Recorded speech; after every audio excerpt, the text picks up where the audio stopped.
वर्त सारे रखे दा है। ते ये भी डुग्गर च मनाया जाने वाला एक खास मशहूर त्यौहार है। ते आओ दिखचै कि इसी कि'यां मनाया जंदा है। ते अज्ज अस आए दे आं ग्रां मानसर च ते उत्थै बड़ी सारी जनानियां मिलियै इस त्यौहार गी मना दियां न। आओ दिखचै कि एह्दा सांस्कृतिक महत्व केह् है, की मनाया जंदा है ते कि'यां मनाया जंदा है। होई दा पर्व मनाने आस्तै दिक्खो किस किस्म दी समग्री किट्ठी कीती गेदी है, बड़े विधिवत तरीके कन्नै सजाई गेदी है। तुस दिक्खा दे हो कि पैह्ले नंबर ते इक दा पूरी आपूं लिखी गेदी होई माता। बाजार च बड़े किस्में दे कैलेंडर भी मिलदे न, पर ज़्यादातर इसी लिखिया गै जंदा है। कोई कंधे पर लिखदा है ते कोई लकड़ी दा पट्टा बने दा होंदा है जेह्दे पर खानदानी पट्टा, जेह्दे पर बार बार उसी हर साल लिखदे न। ते इ'यै नेहा तुस दिक्खा दे न कि इक लकड़ी दे तख्ते उप्पर होई माता लिखी गेदी है। ते ओह्दे च होर भी केई किस्में दे चीज़ां दिक्खने गी लब्भा दियां न। जि'यां तुस ध्यान देओ बिच होई माता ते आस्सै पास्सै सूरज, चंद्रमा, प्राकृतिक चीज़ां, बेल बूटे ते थल्ले तुस दिक्खा दे हो एक खास चीज़ इक दिक्खा दे हो तुस कि जित्थै किश स्येऊ माता इक इसदे च कथा जेल्लै सुनगे ते ओह्दे च उसदा कथा भी आग स्येऊ माता दी, उसदी दस्सेआ गेदा ऐ इत्थै। ते कन्नै निक्के निक्के खट्ट खटोलू इत्थै दिक्खने गी लब्भा दे न। ते इस टाइप दी आकृतियां जि'यां तुस दिक्खा दे जिनेंगी सुट्टू पुट्टू आखेआ जंदा है, एक डुग्गर दा खास पकवान है। ते विशेषकर इस होई दे वर्त उप्पर गै एह् दिक्खने गी लभदा है, इसी बनाया जंदा है। ते एह् समग्री रखी गेदी है जित्थै तुस दिक्खा दे मक्के दे ढोडे, ओह्दे उप्पर खट्टा साग ते जिसी मेरी आखदे न, ओह्दे उप्पर सुट्टू पुट्टू कन्नै रखे गेदे न। ते फल फ्रूट मेवा सब उत्थै चढ़ाया गेदा है। ते एह् सारा व्रत परिवार दी सुख समृद्धि खुशहाली वास्ते मनाया जंदा है। हर एक परिवार दे सदस्य दी लंबी उम्र दी कामना करदे होई कि प्रार्थना कीती जंदी है कि साढ़ा परिवार फलै फुल्लै।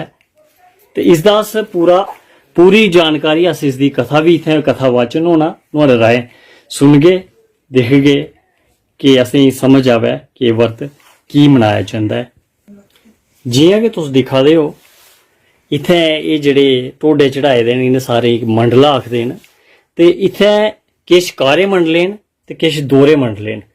जेह्ड़े घरै दे मर्द न जां जागत न उं'दे दो दो मंडले चढ़ाए जंदे न, दोहरा मंडला। ते जेह्ड़ी कुड़ियां जनानियां उं'दा इक इक कारा मंडला चढ़ाया जंदा है। एह् जो परिवार दे जिन्ने सदस्य होंदे न उं'दे सारें दे नांऽ दा मंडला इत्थै चाढ़दे न ते सुख समृद्धि दी कामना करदे न।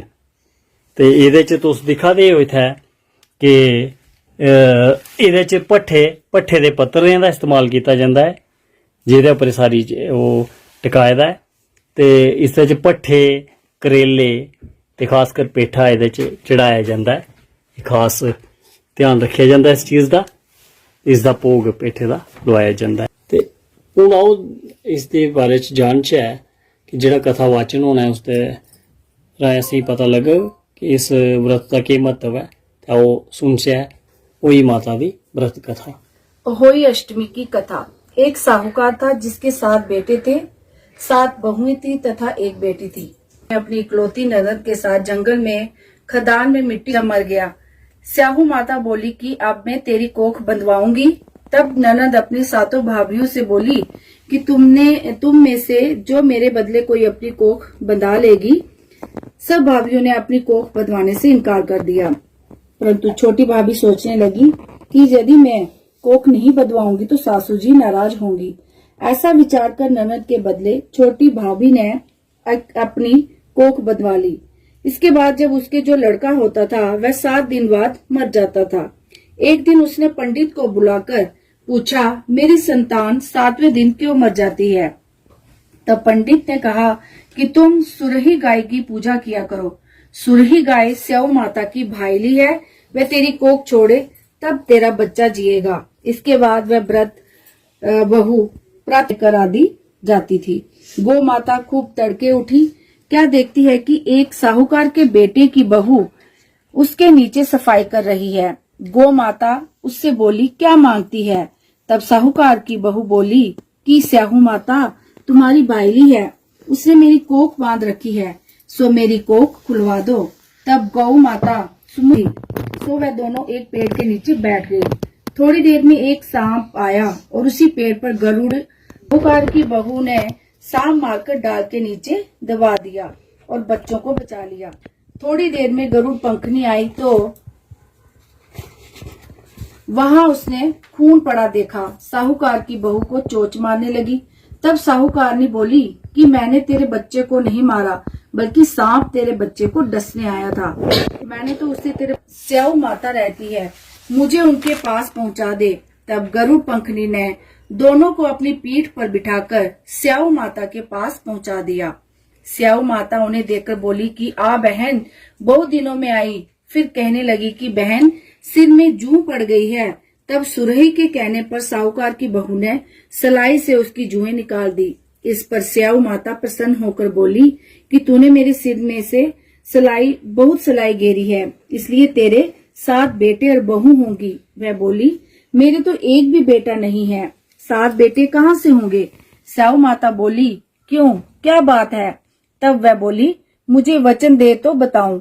स्याऊ माता बोली, वचन दिया, वचन से फिरूंगी तो धोबी के कुंड पर कंकरी हूँ। तब साहूकार की बहू बोली, मेरी कोख तो तुम्हारे पास बंद पड़ी है। ये सुन स्याऊ माता बोली कि तूने मुझे बहुत ठग लिया। थोड़ी घर आई और जाकर कहने लगी कि तूने कोख कैसे छुड़ाई? वह बोली, तुमने तो की जय। निश दिन से होई माता।